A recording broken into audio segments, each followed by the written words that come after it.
If parents have the opportunity to keep their child healthy, how far will they go to actually make it happen? So genetic engineering is the way to keep their child in the healthiest condition possible. Genetic engineering, by definition, is the deliberate modifications of the characteristics of an organism by manipulating its genetic material. So over the course of the next few minutes, I am going to explain the benefits of genetic engineering as well as the true value of the concept. So I do have a sign here that explains the 3 points I'm going to be explaining. So the first one is avoiding genetic diseases. The second one is being able to genetically screen for desired characteristics. And then the third one is to encourage the development of science technology.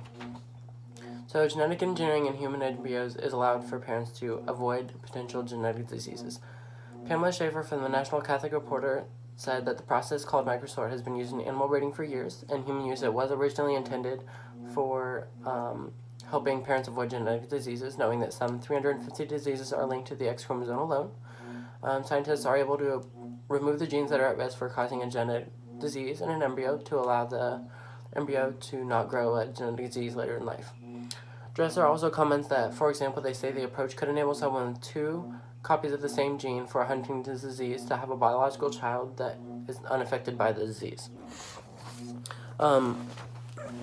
Geneticists do have the ability to remove specific genes that can be present in the offspring, which does allow for the avoidance of a genetic disease in that embryo. In this case, it was for the Huntington's disease. It is also important to note that the genetic screening is also a big and effective part of the genetic editing process. So for human embryos, the concept of genetic editing does enable desired characteristics to be selected in the offspring. Philip Ball mentions that embryos produced in IVF will be genetically screened. Parts or all of the DNA will be read to deduce which gene variants they carry. So scientists can screen the DNA of the human embryos to know which genetic components they are made up of in order to tell the parents which embryos would be the best for implantation in hopes of pregnancy.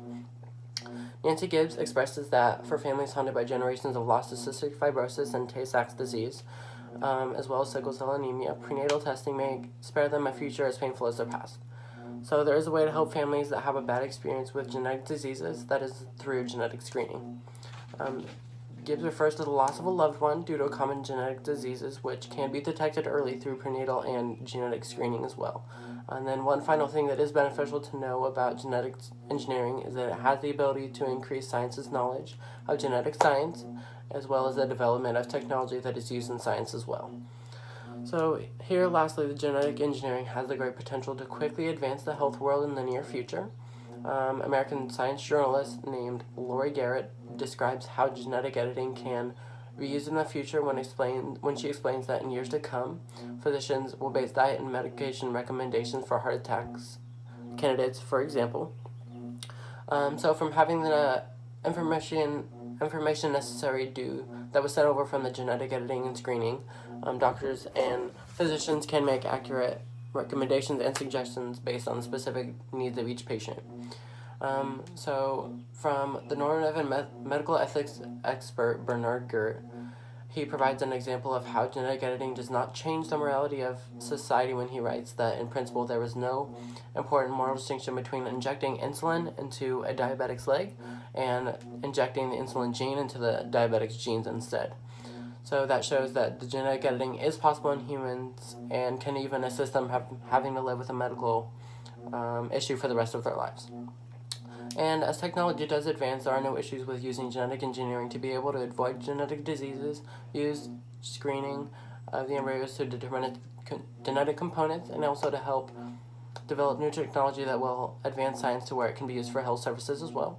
And not only can genetic engineering be beneficial, but it can change science in the way that scientists and researchers obtain more knowledge about genetics to cause less harm and risk for more individuals around the world.